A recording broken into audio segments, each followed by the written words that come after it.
ఏంటండి rice cooker చూపిస్తున్నాను ఏంటా అని చూస్తున్నారా? లేదు రైస్ కుక్కర్లో ఉడియాలు వేయించడం ఏంట్రా బాబు, చక్కగా గ్యాస్ మీద వేయించుకోక రైస్ కుక్కర్లో వేయిస్తుంది ఏంటి అని చూస్తున్నారా? ఏం చేస్తామండి, పప్పు జస్ట్ అలా ఉడకగానే గ్యాస్ అయిపోయింది. గ్యాస్ బండ్ చేయడం కూడా మర్చిపోయాము లాస్ట్ టైము. తప్పదు కదా మరి, పప్పు అంటే ఉడియాలు కంపల్సరీ ఉండాల్సిందే, లేదంటే ముద్ద దిగదు. అందుకనేనండి రైస్ కుక్కర్లో త్యాగం చేస్తున్నాను.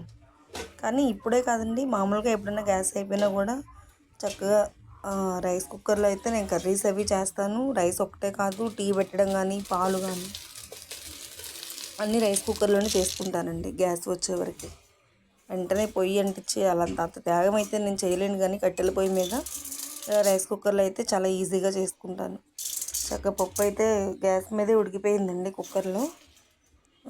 కాస్త వెన్న పూసేసి దట్టంగా